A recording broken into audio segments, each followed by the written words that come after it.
Beaucoup d'entre eux ont été menacés de mort. Et c'était sûrement pas à cause d'un ballon météo ou d'un mannequin anthropomorphique. Quand votre vie est menacée, ça devient sérieux. Aux États-Unis, nous avons la loi sur la liberté de l'information qui permet aux particuliers d'interroger les agences gouvernementales. Mais elle a ses défauts. Les stratégies de retardement qui sont utilisées, les mensonges qui vous sont glissés ou l'indifférence qui vous est opposée. Nous devons être crédibles. Nous devons être soutenus. Nous devons avoir des pièces écrites. Nous ne pouvons pas compter uniquement sur les témoignages. Peut-être que les témoins sont une des clés majeures pour comprendre l'affaire Roswell, mais il nous faut de la documentation.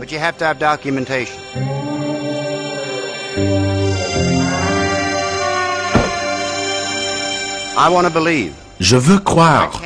Je ne suis pas suffisamment égoïste pour penser que je suis la seule chose dans tout l'univers. J'espère bien que non. Est-ce qu'une soucoupe volante s'est écrasée ici, dans ce désert du Nouveau-Mexique, il y a une 50aine d'années? Qui peut le savoir?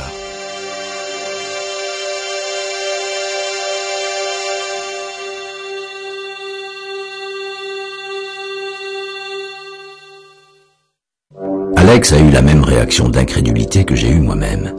Tous mes amis américains parlaient d'un complot de leur gouvernement. Certes, les USA sont un État fédéral où la tradition des pionniers est de se méfier du pouvoir central. Mais je devais découvrir qu'il n'y a pas que l'Amérique profonde qui dénonce le complot.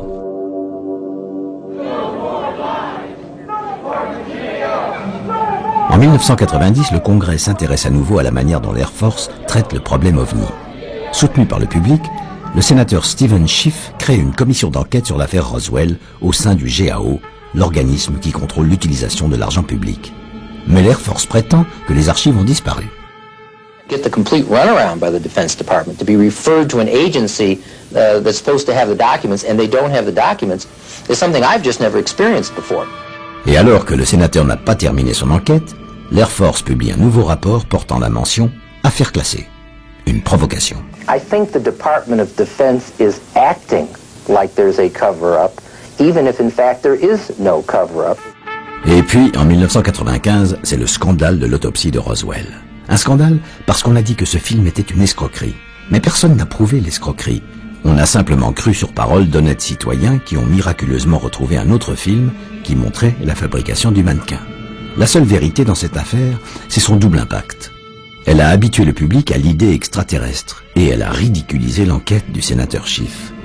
Dans le contre-espionnage, on appelle ça information, désinformation. Stephen Schiff mourra 3 ans plus tard, à 51 ans, sans avoir percé le secret de Roswell.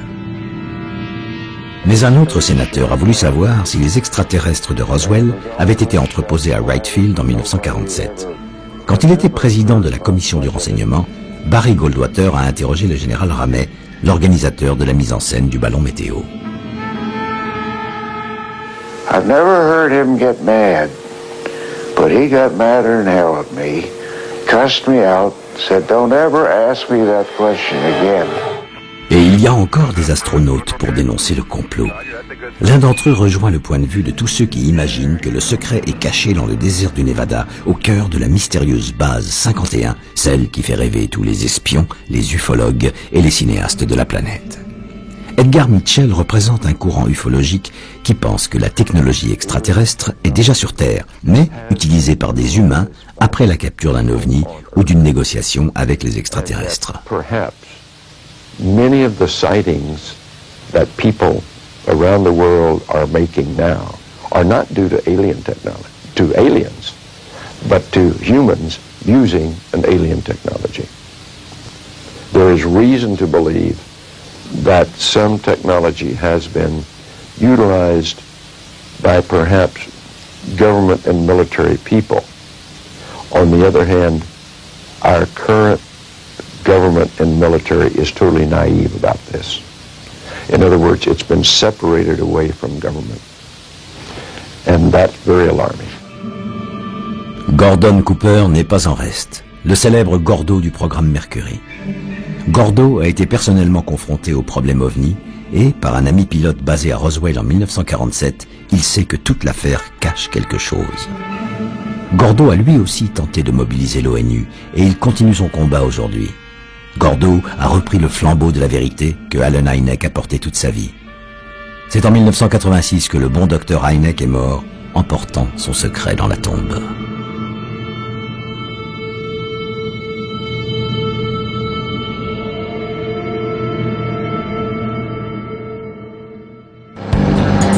Ce secret, je ne devais le comprendre qu'après avoir rendu visite à celle qui fut la meilleure amie et la plus fidèle collaboratrice de Allen Hynek. Comme c'était également une amie de Wendy, c'est Wendy elle-même qui m'a emmené dans le Colorado pour rencontrer Jenny Zeidman et son mari Gordon. Ce fut une rencontre très émouvante et c'est la raison pour laquelle je n'ai pas immédiatement réalisé l'importance d'une information que Jenny a glissée au milieu de ses souvenirs tandis qu'elle bavardait avec Wendy. Mais il est vrai que pour comprendre le secret d'Allen Hynek, il me restait encore beaucoup de chemin à parcourir.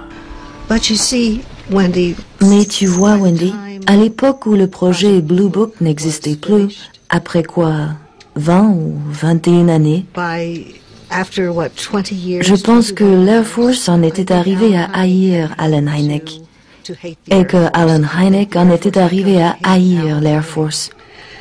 Allen Hynek avait fini par reconnaître que les ovnis étaient un véritable mystère scientifique et il voulait résoudre ce mystère pour le simple plaisir de le résoudre.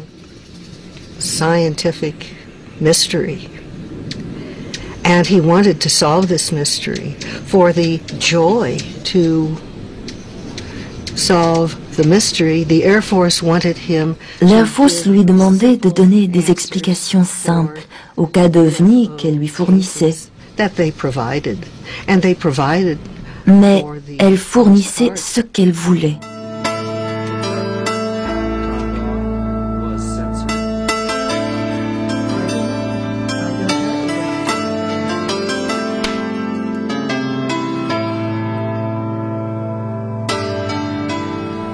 I think he died. Je pense qu'il est mort satisfait de savoir qu'on se souviendrait pour toujours du travail qu'il a accompli avec l'Air Force, mais aussi de lui en tant qu'inventeur de l'expression « rencontre rapprochée du troisième type ». Il était heureux d'avoir fait commencer les gens à réfléchir et je pense qu'il est mort avec cette satisfaction. Il savait qu'on se souviendrait de lui. Mais en même temps, il pensait qu'il aurait pu faire beaucoup plus.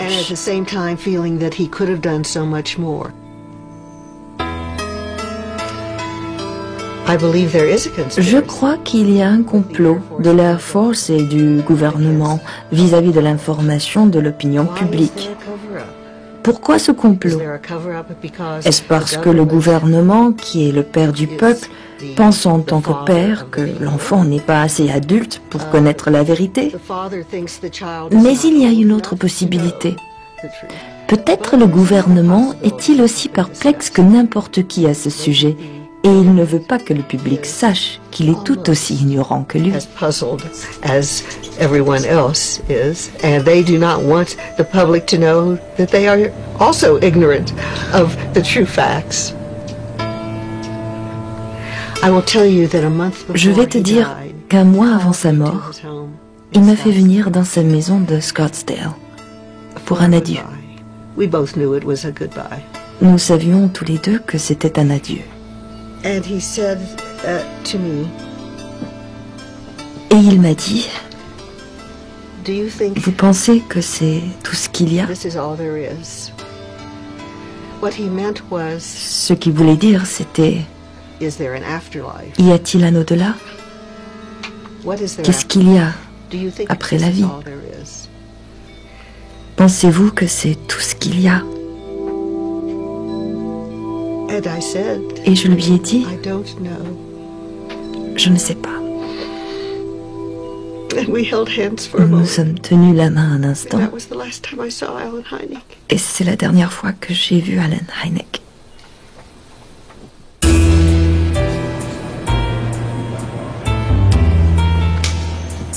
Et c'est ainsi que je me suis retrouvé à Washington pour discuter avec Richard Hall, sans Wendy, mais grâce à la chaîne d'amitié qu'elle avait organisée. Il y a un point commun entre Jenny et Richard.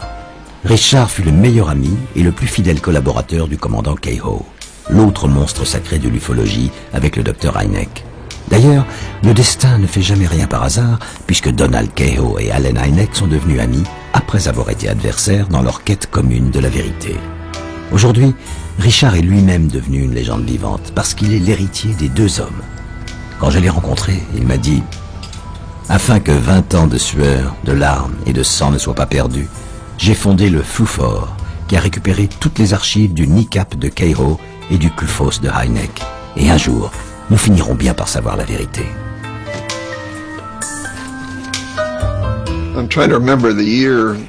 J'essaie de me souvenir en quelle année c'était.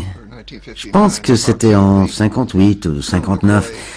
Le colonel McCoy était déjà retraité de l'Air Force à ce moment-là.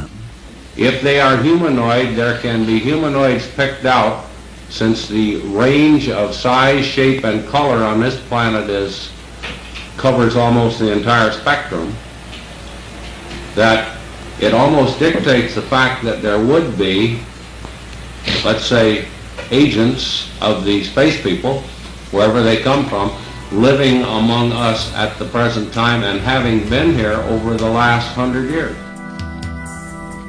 Quand je travaillais avec Donald Keyhoe, nous formions une bonne équipe parce qu'il savait comment fonctionnait le gouvernement et l'armée, car il était diplômé de l'Académie navale. Il était licencié en ingénierie, c'était un pilote très expérimenté, il avait une incroyable expérience d'aviateur.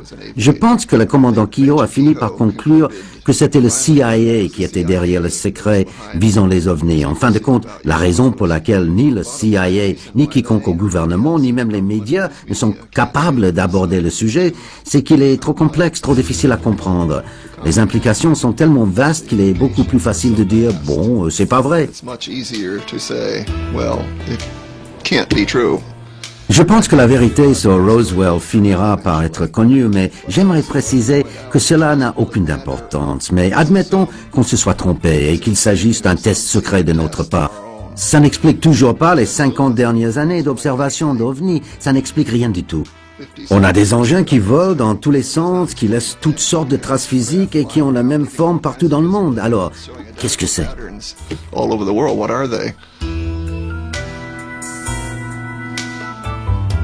Ces gens-là ne viennent peut-être même pas de l'espace. J'aime dire qu'ils viennent d'ailleurs. Par ailleurs, je suis ouvert à tout. Depuis les univers parallèles jusqu'aux voyageurs spatio-temporels, quoique sur le plan philosophique, j'ai quelques réticences envers le voyage dans le temps. Ils pourraient être des humains venus du futur ou quelque chose comme ça, je ne sais pas. Et je n'ai vraiment pas envie de spéculer sur ce genre de choses, mais je pense qu'il y a eu des rencontres face à face, les yeux dans les yeux, avec des êtres venus d'ailleurs, et qui ne sont pas d'une culture classique ou identifiée sur Terre. C'est comme ça que je pourrais exprimer la chose. On ne sait pas, tout simplement. C'est une des grandes questions qui sont aujourd'hui sans réponse. Il faut en même temps une bonne dose de patience et un grand sens de l'humour parce que les ovnis ne m'ont absolument pas rendu riche. Mais je garde bon espoir, surtout à cause de ma dernière publication, qui est plutôt énorme en fait. Elle fait autour de 800 pages entre le texte, les dessins et les photos. J'aimerais dire à la nouvelle génération, et même aux gens plus âgés, étudiez l'histoire sérieuse des ovnis parce que si vous pensez qu'il n'y a pas de preuves, une grande surprise vous attend, parce qu'il y a une énorme accumulation de preuves. Allen Hynek appelait même ça une embarras de richesse, c'était l'une de ses expressions. Il y a une sorte de déconnexion entre toutes ces preuves et la connaissance que les gens en ont. Et nous travaillons dur à rétablir cette connexion.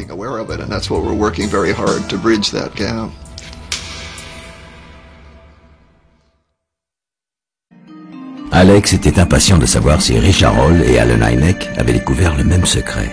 Mais pour comprendre, il faut d'abord admettre ce que les scientifiques nous disent aujourd'hui. L'existence d'une civilisation extraterrestre est probable, c'est-à-dire non prouvée, mais suggérée par les probabilités mathématiques. Ensuite, on peut aborder la question ouverte par Richard Hall. Les ovnis sont-ils des objets matériels ou des portes spatio-temporelles? Dans tous les cas, sont-ils vraiment sans danger pour nous? Cette dernière question a été sérieusement posée en 1999 à Paris par un groupe de personnalités civiles et militaires qui avaient l'habitude d'analyser l'évolution générale du monde au sein de l'Institut des hautes études de défense nationale, un organisme gouvernemental français. Ce groupe de réflexion a produit un rapport qui a été publié dans les kiosques avec le titre « À quoi doit-on se préparer ?» et qui a été parallèlement adressé au gouvernement français. Il recommandait de sortir les ovnis du ridicule où on les enferme généralement, car un jour, on pourrait avoir des problèmes, notamment dans le domaine de la sécurité aérienne. Cet événement, ajouté à ma rencontre avec Richard Hall, a constitué l'engrenage infernal qui m'a poussé à continuer mon enquête.